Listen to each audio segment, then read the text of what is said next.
안녕하세요. 오늘보다 나은 내일입니다. 네, 여론조사 공표 금지 기간이 시작되었는데요. 나와 있는 여론조사들 간단하게 한번 살펴보도록 하겠습니다. 허은하 후보나 양양자, 금태섭, 조응천, 그리고 이준석 대표에 이르기까지 여러 가지 자료가 있는데, 이준석 대표 같은 경우에는 3개 여론조사 결과가 또 업데이트 되었습니다. 이 부분들 함께 살펴보시도록 하겠습니다. 먼저 허은하 후보인데요. 허은하 후보 같은 경우는 중앙일보에서 의뢰한 한국갤럽 조사 자료입니다. 이 조사는 4월 1일부터 4월 2일까지 바로 최근 결과인데요. 안타깝게도 허은하 후보는 5%의 지지에 불과한 상황입니다. 그래도 그나마 다행인 거는 개혁신당 비례대표 지지도가 한 8% 정도 나와서 그나마 선전을 하고 있는데, 이런 지지율들이 좀 궁금해서 앞에 한 3개 정도 동시에 살펴봤습니다. CBS에서 의뢰한 거랑 데일리안에서 의뢰한 거, 그 다음에 방금 보여드린 중앙일보, 이 3가지 데이터를 보시면 최현일 후보가 거의 45%대로 높은 지지율을 확보하고 있고요. 김영주 후보가 37%에서 40% 정도의 지지율을 보이고 있습니다. 여기에서 허은하 의원이 7%, 8.6%, 5% 이 정도의 지지율을 보이고 있는데, 여기서는 캐스팅 포터로 역할을 하고 있다고 볼 수 있을 것 같습니다. 끝까지 최선을 다해봐야겠지만은 10% 선을 넘어가기가 아직은 좀 쉽지 않은 상황이다 말씀드릴 수 있을 것 같고요. 그 다음에 양양자, 금태섭, 조응천 후보의 가장 최근 지지율을 살펴보면 조응천 후보가 9.2%를 달성했고, 나머지 양양자나 금태섭 후보는 3, 4% 생각보다는 좀 아쉬운 지지율을 보이고 있습니다. 조금 특징적인 것은 비례정당과의 관계인데요. 용인 갑의 경우에는 비례정당 지지율이 이전 거를 제가 좀 살펴봤던 기억에는 3%보다 더 낮았던 것 같습니다. 근데 3% 정도까지 올라왔다고 보여지고요. 그래서 반대로 양양자 후보의 영향이 조금 더 크다고 볼 수 있을 것 같습니다. 아무래도 좀 처인구 특성이 그런 건지는 모르겠는데, 비례정당 지지도는 진짜 1,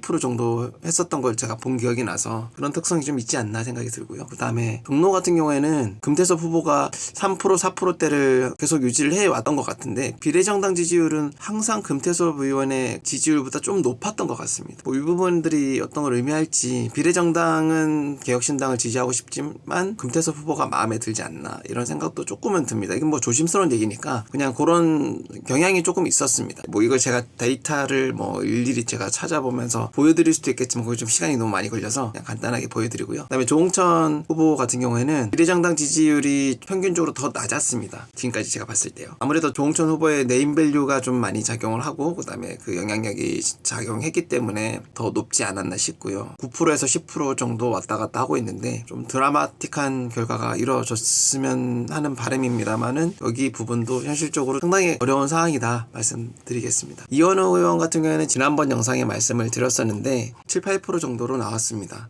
다음으로는 이준석 대표에 대한 데이터들인데요. 제가 바로 어제 올렸던 데이터가 CBS와 기호일보가 의뢰한 조사 결과였는데요. 어제 29%까지 올라왔다 이렇게 말씀을 드렸었는데, 3월 31일부터 4월 3일까지 조사했던 여기 SBS, 이데일리, 조선일보의 의뢰한 결과가 나왔습니다. 디테일한 결과는 아직은 제가 확인할 수가 없고, 이 큼지막한 결과만 제가 확인할 수 있었는데요. 추가로 또 결과가 나올지는 모르겠지만 여기가 마지막일 수도 있을 것 같다 생각이 듭니다. 근데 아마도 등록일이 아직 4월 4일자로 등록된 여론조사는 없는 것 같습니다. 3월 3일까지 등록된 조사가 마지막이라면은 이 조사가 마지막일 것 같고요. 추가로 또 있으면 제가 업데이트를 하거나 상황 봐서 업데이트를 할 수 있으면 해보도록 하겠습니다. 그럼 본론으로 들어가서 이제 이 5개의 데이터만 일단 뽑아놓은 이유는, 그 공영훈 후보의 이슈나 그런 루머들, 이슈들이 발표되기 시작한 시점이고, 또 이준석 대표가 지지율이 좀 오르기 시작한 포인트라, 그리고 또 일주일 안쪽의 데이터들이다 보니까 더 신빙성이 있고 흐름을 더 세세하게 파악할 수 있어서 이 자료들을 보여드리도록 하겠습니다. 조사 일시를 기준으로 순서대로 나열을 했고요. 1, 2, 3, 4, 5번으로 나열을 했고, 오른쪽을 보시면 의뢰기간, 조사기간, 조사 일시를 확인하실 수 있습니다.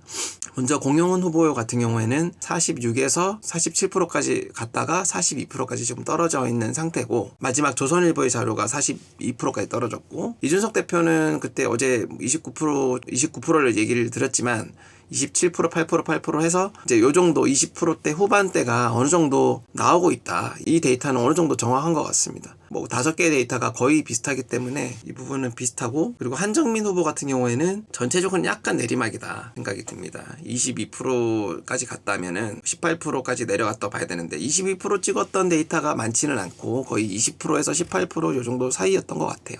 약간 벌어지고는 있다 생각이 들고요.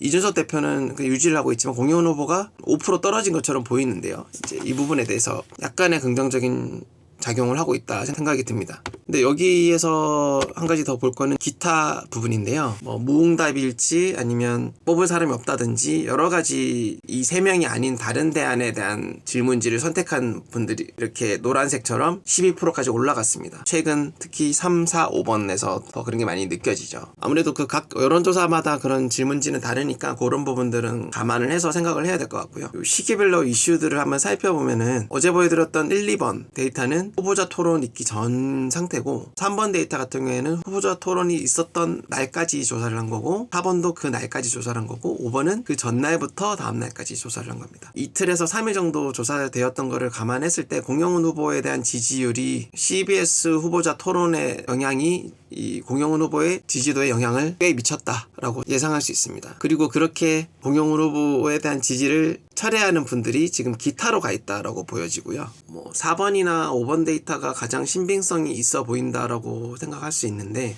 아무래도 CBS 후보자 토론이 100% 반영된 데이터들은 결국은 없습니다. 이전에 제가 말씀드렸듯이 4월 2일 날 이후부터 4월 3일 이후로 나타난 데이터들이 그래도 이 토론 자체가 퍼지는 데까지 시간이 걸리기 때문에 4번 데이터는 CBS 후보자 토론이 20% 정도 반영이 됐을 거라 생각이 들고, 5번 여론조사 같은 경우에는 많으면 50%까지 반영이 되었다고 볼 수 있고요. 그래서 이 이후의 여론조사에 대한 결과를 알 수가 없다는 게 공영훈 후보가 4월 2일로 후보자 토론을 연기한 이유가 아닐까 싶습니다. 결국엔 이 반영이 다 안 됐죠. 그래서 사실 기타가 더 올라갈 수도 있고, 지금 추세라면 공영훈 후보가 조금은 더 내려갈 수 있을 것 같은데, 이제 문제는 이준석 대표의 득표율이 여기서는 크게 변화하진 않았다. 이게 좀 아쉬운 부분입니다. 결국 저희는 기타에 대한 표가 이준석 대표 쪽으로 가야 되는데, 이 남은 기간 동안에 그런 긍정적인 모습을 많이 보여줄 필요가 있다 생각이 들고요. 이준석 대표가 어떻게 보면 공영훈 후보에 대한 네거티브를 했다고 볼 수도 있는데, 거기에 힘을 많이 쏟다 보니까 공영훈 후보가 나빠라고 생각을 하지만 이준석 대표가 괜찮아라는 생각을까지 가기는 좀 어려웠지 않았을까라는 생각도 조심스럽게 해봅니다. 그렇지만 뭐 댓글 중에도 남겨져 있었지만, 그렇다고 이거 네거티브를 안 해서 우리가 지금 여유 있는 상황도 아닌데 무조건 정정당당하게 뭐 정책만 딱 얘기하고 이럴 수 있는 상황은 아니었겠죠. 그리고 제보가 워낙 많이 들어오는 것 같아요. 이준석 대표한테도 제보가 이렇게 많이 들어오는 거는 공영훈 후보의 뭔가 평소 어떻게 사람들과 관계를 지냈는지,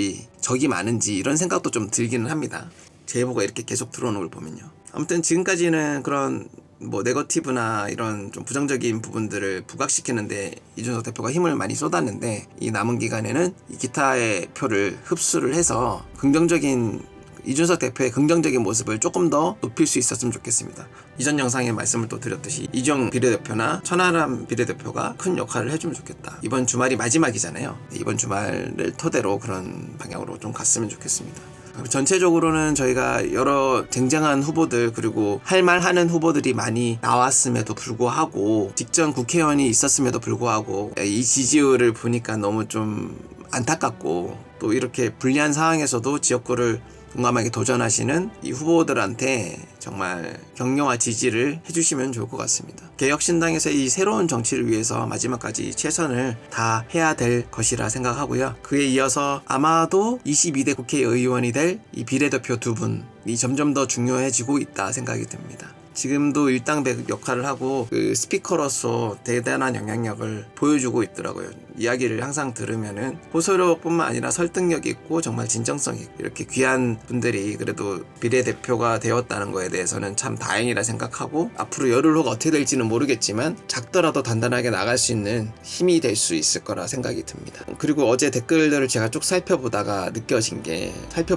이런 댓글들이 좀 많더라고요. 80대 할머니입니다. 젊고 유능한 인재 세대들이 많아야 우리나라가 삽니다. 68세입니다. 46년생입니다. 70대 할매입니다. 이렇게 응원하시는 분들이 많은데 이렇게 연세가 있으심에도 미래를 생각하는 깨어있는 어른들이 있기에 오늘보다 나은 내일이 개혁신당을 통해서 펼쳐질 수 있을 것이라 믿습니다. 어제에 비해서는 저도 좀 다운이 되어 있긴 한데 좀 우리는 최선을 다해야 되고 마지막까지 힘을 쏟아서 정치 변화, 우리나라의 변화를 일으킬 수 있으면 좋겠습니다. 오늘 영상은 여기서 마무리하도록 하고요. 저는 또 다음 시간에 뵙도록 하겠습니다. 감사합니다.